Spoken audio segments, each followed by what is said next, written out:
leading the way with important local coverage. You're watching WISN 12 News this morning. Right now on WISN 12 News this morning, the results from the state's key primary elections, including the race to replace House Speaker Paul Ryan.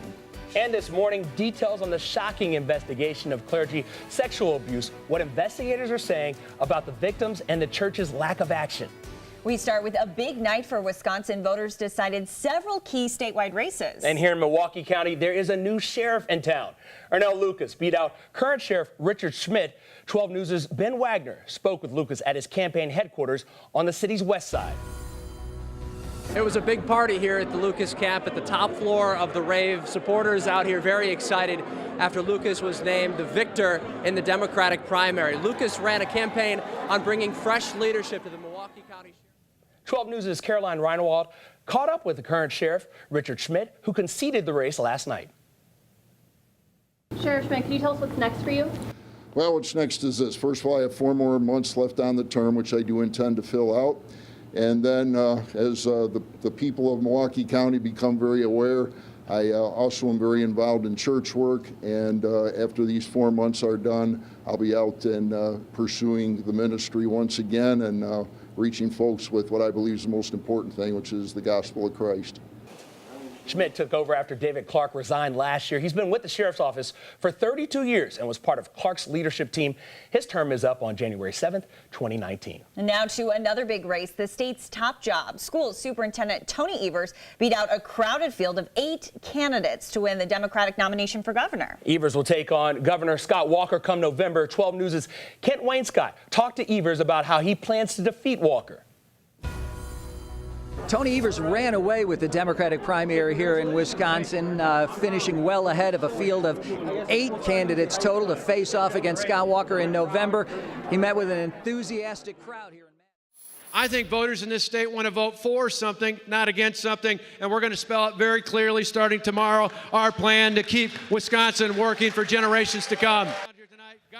That's Governor Scott Walker addressing his supporters in Waukesha. He's heading out on tour with Lieutenant Governor Rebecca Clayfish today. They will travel the state, explaining their plan for the next 4 years. Governor Walker did not run unopposed, though, in the Republican primary. He overwhelmingly won the nomination to seek a 3rd term. In the Republican race for U.S. Senate, Leah Vukmir came out on top, beating Kevin Nicholson. Vukmir will take on Democratic Senator Tammy Baldwin on the November ballot. Voters in yesterday's primary selected their nominees for the 1st congressional district and replacement for House Speaker Paul Ryan. On the Democratic side, iron worker Randy Bryce beat challenger Kathy Myers. He earned 60% of the vote. I feel very grateful right now just for all the support that we've been able to get. It's like I said, just over a year ago, I was an iron worker who was really ticked off at what was going on in our government and decided to take on the Speaker of the House. And people on the job site looked at me like, "Are you serious?" And I was like, "Yeah." Bryce will take on Brian Stile, who won the Republican nomination. It's going to be a real election about the issues. There's going to be a real contrast for voters here. I mean, there's some far left positions by my opponent, and we're offering Wisconsin-style solutions. And so I look forward to the weeks ahead, kind of having a conversation with voters about the direction that we want to take the country. You can find results from each of the races on the 12 News mobile app and WISN.com. They are also at the bottom of your screen. Now to an update after Milwaukee police shot and killed a man Monday. Family and friends of Mario Hobson say he threatened to commit suicide when officers shot him. Caroline Reinwald spoke to his brother, who says Hobson had a lot of mental health issues.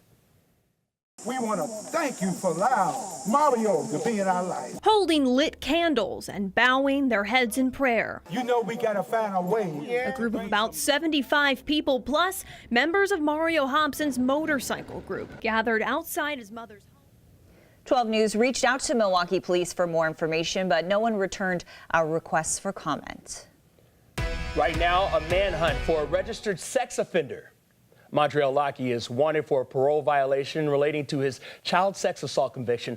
The 26-year-old is homeless. The U.S. Marshals Service says he cut off his GPS ankle bracelet in June. If you've seen him, please call the number on your screen. It's 414-297-3707. Looking ahead, a jury will soon decide Paul Manafort's fate. The former Trump campaign chairman is accused of tax evasion and bank fraud. Liz Palka is in our Washington bureau with what we can expect from the courtroom today. Eden, closing arguments begin today after Paul Manafort's defense team rested its case without calling a single witness. Mr. Manafort just rested his case. Looking ahead here locally, Milwaukee Irish Fest kicks off tomorrow at the Summerfest grounds. More than 100 entertainment acts are planned. This sounds like a lot of fun. Our own Chris Swaim is live at the Summerfest grounds getting a preview of what we can all expect. Chris. All right, the latest in a London terror attack. We'll have that coming up. What investigators are saying about the man responsible after he plowed through a crowd outside Parliament. And she's the youngest face transplant recipient in American history. Her story of a second chance. Okay, so we're back here with Marshall, and I think you said you've had a little bit of time to maybe try some of the food, some of the beer here. What did you think? We care about that a lot in Milwaukee. I had a great burger last night, and I also had some great tater tots. I'm trying to remember the name of the place, Cafe something. Okay. And these tater tots weren't traditional. Benelux. Yeah, Benelux. Right. It was Cafe Benelux. Oh, so and they good. had like the blue cheese in the tater tot, and I was like, okay. And you know, I'm interested in try like the brats. Yes. Cheese curds are a thing that I love, so I know you guys have all kinds of cheese curds. So cheese is good. It's not good for you necessarily, but you know, as long as you're exercising and running it off, you can make it work. You need to be careful with the cheese curds. When we first moved here, we went on a cheese curd tour, and everywhere we went, we had cheese curds, and I realized quickly I couldn't keep up with that. But you said you like running. I do like running. I run probably 3 to 4 miles a day if I can, maybe 5 to 6 times a week. I got to take some time off. No, I'd say that's good. The legs aren't as young as they used to be. I also like playing basketball. Okay. There's basketball courts around here. Point me in the direction. I'll be out there with my old man game. You know, can't quite get above the rim like I used to, but I can do some things. So that I also like going to movies and checking out different movies, documentaries. You know, I can Netflix and chill by myself. There you go. It's fine. What's your favorite sport to watch? You were talking about golf earlier. You know what? I think my favorite sport to watch in general is like an NBA game. Okay. Favorite game to attend though would be baseball because it's the perfect backdrop when you're out with your friends or loved ones, and you don't have to pay attention to every moment of a baseball game. Just big situations come up. Everybody is looked at home plate like what's going to happen next. But you know, basketball just to watch, fun. Well, we have the cool roof that closes. We want to welcome Marshall here to Milwaukee this morning. How are you? I'm doing great. It was nice to wake up and kind of have a sunshiny feel, but I understand it's not going to be sunshiny all day, but that's okay. I take it as it comes. Oh, you know about rough weather, though, growing up in Alabama. I do. I know about tornadoes. Tornadoes, it was interesting. I lived in Philadelphia the last 10 years, and people get really scared when it starts thundering and lightning. I was like, where I grew up, every time it rains, it thunders and there's lightning. I didn't understand what the big deal was, but yeah, tornadoes are scary and they're real, and I've successfully avoided them, and you guys don't get a whole lot of that around here, right? We get a little bit, but not a lot. We're more inclined to have floods and snow. Snow, yeah. But Philly, they get plenty of snow, so you'll be fine. I agree. You always run into people you know. Okay. And the downtown, I feel like it's a good mix because it has a lot of amenities, but it's accessible. You can still park downtown. Yes. You know, if you know where you have to know, but you can still park downtown, and the food is incredible here. But I'm sure it's great in Philly. So they had this show called Parking Wars, where literally they just made a show about how people get their cars towed in Philly. Parking there, if you don't know what you're doing, you're going to get your car towed. It's just a matter of time. Never happened to me though. 10 years. I'm proud of that. So we know that you like to run and you do a lot of reading. What's your favorite thing related to work? Related to work? I guess just the conversation. I do television and radio.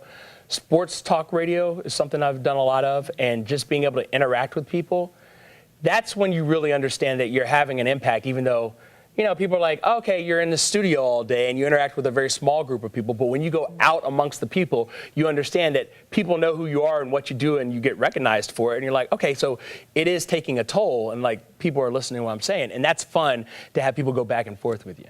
You have to be able to ad-lib a lot in sports and in radio, I'm Anything can happen, especially sports, well, news too, but anything can happen in general in this business. You have to kind of be ready for breaking news as it comes.